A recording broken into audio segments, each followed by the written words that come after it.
ওম শান্তি। আজ ২৭ মার্চ ২০২৬ আমরা সবাই বাবার অমূল্য মধুর মহাবাক্য শুনব। ওম শান্তি। মিষ্টি বাচ্চারা, জ্ঞান সাগর বাবার দ্বারা তোমরা মাস্টার জ্ঞান সাগর হয়েছ। তোমরা জ্ঞানের তৃতীয় নেত্র পেয়েছ। এই জন্যে তোমরা হলে ত্রিনেত্রী, ত্রিকালদর্শী আর ত্রিলোকীনাথ। আজকের প্রশ্ন: বিশ্বের রুহানি সেবা তোমরা বাচ্চারা ছাড়া আর কেউ করতে পারে না, কেন? উত্তর: কারণ তোমরাই সুপ্রিম রুহু শিব বাবার থেকে শক্তি পাও।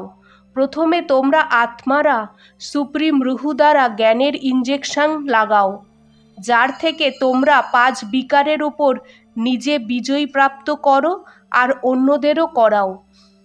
এমন সেবা আর কেউ করতে পারে না। কল্প কল্প তোমরা বাচ্চারাই এই রুহানি সেবা করো। ওম শান্তি। বাবার ইয়াদেই বসতে হবে, আর কোনো দেহধারীর ইয়াদে বসো না।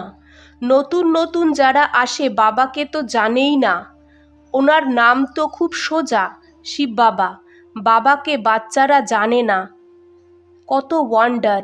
শিব বাবা উঁচু থেকে উঁচু সবার সদ্গতিদাতা হয়, সব পতিতদের পাবনকর্তা, সবার দুঃখহর্তা বলা হয়। কিন্তু উনি কে এটা কেউ জানে না, শুধু তোমরা বিকেরা ছাড়া। তোমরা হলে ওনার পৌত্র পৌত্রিয়া, তো অবশ্যই নিজের বাবা আর তার রচনার আদি মধ্য অন্তকে জানবে। বাবার দ্বারা বাচ্চারা সব কিছু জেনে যায়। এটা হলোই পতিত দুনিয়া। সব কলিযুগী পতিতদের সত্যযুগী পাবন কিভাবে বানায় সেটা তো বিকে ছাড়া দুনিয়ায় আর কেউ জানে না। কলিযুগী দুনিয়া থেকে বের করা সত্যযুগী সদ্গতিদাতা বাবাই হয়। শিবজয়ন্তী ভারতেই হয়। অবশ্যই ও আসে, কিন্তু ভারতকে এসে কি দেয় এটা ভারতবাসী জানে না। প্রত্যেক বছর শিবজয়ন্তী পালন করে, কিন্তু জ্ঞানের তৃতীয় নেত্র নেই, এই জন্য বাবাকে জানে না। বাবা বসে বাচ্চাদের বোঝায় যে জ্ঞানের তৃতীয় নেত্র কারণ নেই। বাবাকে না জানা এটা হলো অজ্ঞান। বাবাকে বাবার দ্বারাই জানা, একে বলা হয় জ্ঞান। বাবা জ্ঞানের তৃতীয় নেত্র দেয়, যার দ্বারা তোমরা রচনার আদি মধ্য অন্তকে জানতে পারো। জ্ঞান সাগরের বাচ্চা তোমরা মাস্টার জ্ঞান সাগর হয়ে যাও। তৃতীয় নেত্র মানেই ত্রিনেত্রী, ত্রিকালদর্শী, ত্রিলোকীনাথ হয়ে যাও। ভারতবাসী এটা জানে না যে এই লক্ষ্মীনারায়ণ যারা সত্যযুগের মালিক ছিল, ওনারা এই বর্ষা কিভাবে পেয়েছে, ওরা কবে এসেছে, তারপর কোথায় গেছে, তারপর কিভাবে রাজ্য পেয়েছে, কিছুই জানে না। এই দেবতারা তো পাবন হয়, তাই না? পাবন তো অবশ্যই বাবা বানাবে। তোমরা ভারতবাসীদের বাবা বসে বোঝায় যে দেবতারা শিবকে মানে। শিবের জন্মও ভারতে গাওয়া হয়। উঁচু থেকে উঁচু হয় ভগবান। শিব জয়ন্তী এখানে মানা হয়। জগতম্বা, জগৎপিতা ব্রহ্মা আর সরস্বতীর জন্ম এখানে হয়েছে। লক্ষ্মীনারায়ণের জন্ম এখানে হয়। ওরাই রাধাকৃষ্ণ হয়, এটাও ভারতবাসী জানে না।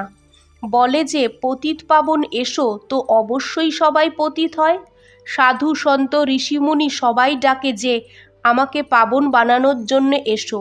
অন্যদিকে কুম্ভের মেলায় যায় পাপ ধুতে, ভাবে যে গঙ্গা পতিত পাবনই হয়। ডাকে যে হে পতিত পাবন এসো, তো মানুষ কাকে কিভাবে পাবন বানাতে পারে? বাবা বোঝায় তোমরা প্রথমে দেবী দেবতা ধর্মের ছিলে, তো সবাই পাবন ছিলে, এখন পতিত হয়েছ। বলে যে রাস্তা বলো প্রভু, তো কোথাকার রাস্তা? বলে যে বাবা জীবন মুক্তির রাস্তা বলো। আমাদের মধ্যে 5 বিকার আছে। বাবা আমরা সবাই স্বর্গে ছিলাম তো নির্বিকারই ছিলাম, এখন বিকারী পতিত হয়ে গেছি। এর কোনো রহস্য তো বোঝাও। বাবা বোঝায় শ্রীমদ্ ভগবদ্ গীতা অথবা পরমাত্মার শোনানো গীতা হয়। পতিতদের পাবন বানায় নিরাকার ভগবান। মানুষদের ভগবান বলা যায় না। বাবা বলে এত বড় বড় গুরু হয়েও ভারত এত পতিত করির মতো কেন হয়েছে? কালকের কথা, এই ভারতখণ্ড স্বর্গ ছিল। বাবা ভারতবাসীকে স্বর্গের গিফট দিয়েছিল। ভারতবাসী পতিতদের এসে রাজযোগ শিখিয়ে পাবন বানিয়েছিল। এখন আবার বাবা বাচ্চাদের কাছে এসেছে সেবাধারী হয়ে। বাবা হলো রুহানি সেবাধারী। বাকি সব মানুষ তো জিসমানি সেবাধারী হয়। সন্ন্যাসীরাও শরীর অর্থাৎ জিসমানি সেবাধারী হয়। ওরা বই পড়ে শোনায়। বাবা বলে আমি নিরাকার সাকার সাধারণ বুড়ো শরীরে প্রবেশ করে বাচ্চাদের এসে বোঝাই, হে ভারতবাসী বাচ্চারা দেখো, রুহানি বাবা রুহুদের বসে বোঝায়। এটা ব্রহ্মা শোনায় না, এটা নিরাকার বাবা ওই শরীরের আধার নেয়। শিবের তো নিজের শরীর নেই, শালিগ্রাম আত্মাদের তো নিজের নিজের শরীর আছে। পুনর্জন্ম নিতে নিতে পতিত হয়ে যায়। এখন তো সারা দুনিয়া পতিত হয়ে গেছে, পাবন একজনও নেই। তোমরা শতপ্রধান ছিলে, তারপর খাদ পড়ে শত থেকে রজতমতে এসেছ। তোমরা ভারতবাসীদের কাছে শিববাবা এসে শরীর ধারণ করে, যাকে ভাগীরথ বলা হয়। মন্দিরে শঙ্করের ছবি দেখায়, কারণ ওরা শিব শঙ্করকে এক ভেবে নেয়। এটা বোঝেও না যে শিব নিরাকার হয়, শঙ্কর তো আকারই হয়। শিব শঙ্করকে একসাথে কি করে বলে? আচ্ছা, তাহলে ষাঁড়ের উপর কে চড়ে, শিব না শঙ্কর? সূক্ষ্মবাতানে ষাঁড় কোথা থেকে আসবে? শিব তো থাকে মূল বাতানে, শঙ্কর থাকে সূক্ষ্মবাতানে। মূল বাতানে তো সব আত্মারা থাকে, সূক্ষ্মবাতানে শুধু ব্রহ্মা বিষ্ণু শঙ্কর হয়, ওখানে পশু হয় না। বাবা বলে আমি সাধারণ বুড়ো শরীরে প্রবেশ করি, তোমাদের বোঝাই। তোমরা বাচ্চারা নিজের জন্মকে জানো না। সত্যযুগ থেকে তোমরা কত জন্ম নিয়েছো? 84 জন্ম নিয়েছো। এখন এটা হলো শেষ জন্ম।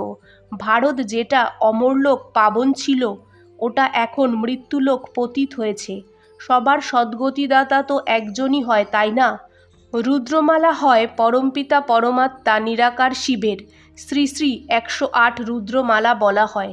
সবাই শিবের গলার হার। বাবা তো হয় পতিত পাবন সবার সদ্গতিদাতা, সবাইকে বর্ষা দেয়। লৌকিক বাবার থেকে হদের বর্ষা পাওয়া যায়, যাকে সন্ন্যাসীরা কাকবিষ্টার সমান সুখ ভাবে। বাবা বলে হ্যাঁ, এই সুখ কাকবিষ্টার সমানই হয়। বাবা বসে পতিতদের পাবন কাটাকে ফুল বানায় নলেজ দ্বারা। গীতার নলেজ হয়, এই জ্ঞান কোনো মানুষ বোঝাতে পারে না। জ্ঞানের সাগর পতিত পাবন বাবাই বোঝাতে পারে। বাবার থেকেই বর্ষা পাওয়া যায়, যেটা তোমরা নিচ্ছ। তোমরাই শুধু সদ্গতির দিকে যাচ্ছ। এখন তো সঙ্গমে আছো, ওরা তো কলিযুগে আছে। এখন তো কলিযুগের শেষ। মহাভারত লড়াই সামনে দাঁড়িয়ে আছে। 5000 বছর আগেও তোমরা যখন রাজযোগ শিখেছিলে তো ভম্বরে আগুন লেগেছিল। এখন তোমরা রাজযোগ শিখছ এই লক্ষ্মীনারায়ণ হওয়ার জন্য। বাকি সব হলো ভক্তিমার্গ। বাবা যখন আসে তো স্বর্গের দরজা খোলে। বাবা বলে যে এই শিব শক্তি ভারত মাতারা তো ভারতকে স্বর্গ বানায় শ্রীমতে।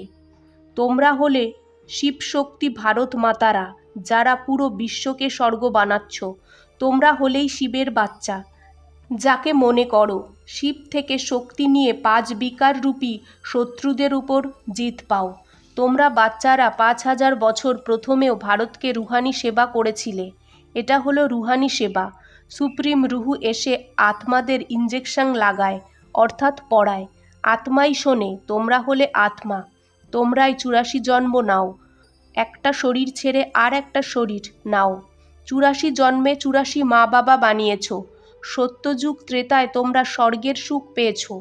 এখন আবার বেহাদের বাবার দ্বারা সুখের বর্ষা নিচ্ছ।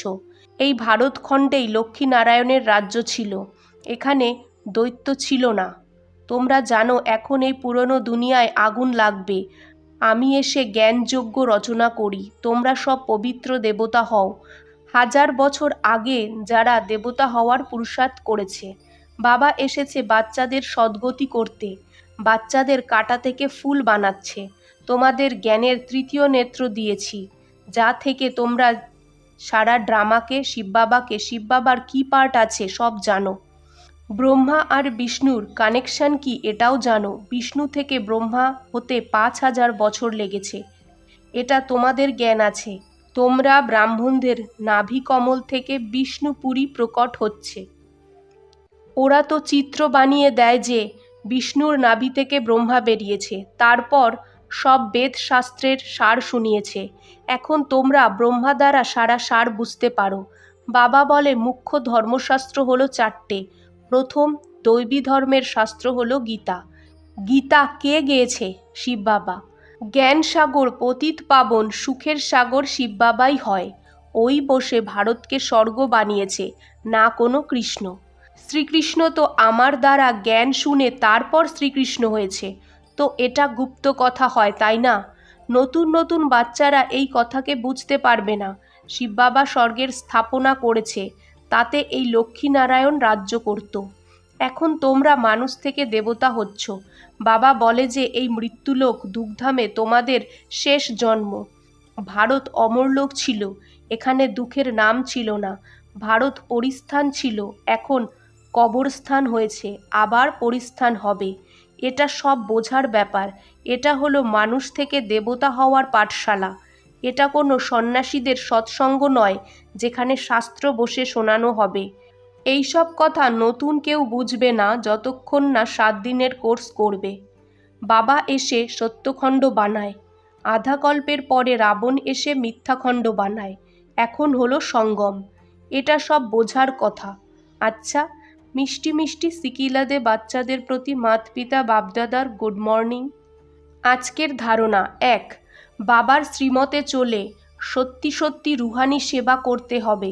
সর্বশক্তিমান বাবার থেকে শক্তি নিয়ে 5 বিকাররূপী শত্রুর উপর বিজয় পেতে হবে।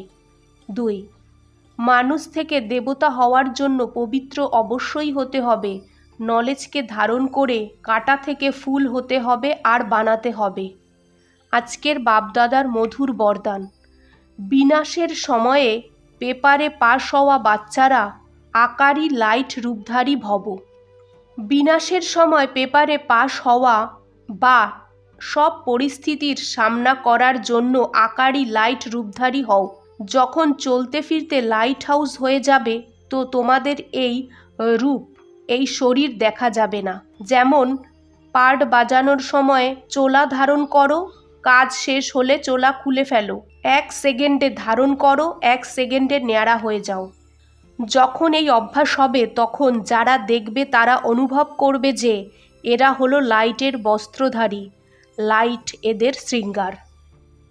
আজকের স্লোগান, উমঙ্গ উৎসাহের ডানা সদা সাথে থাকে তো প্রত্যেক কাজে সফলতা সহজেই পেয়ে যাবে। ওম শান্তি।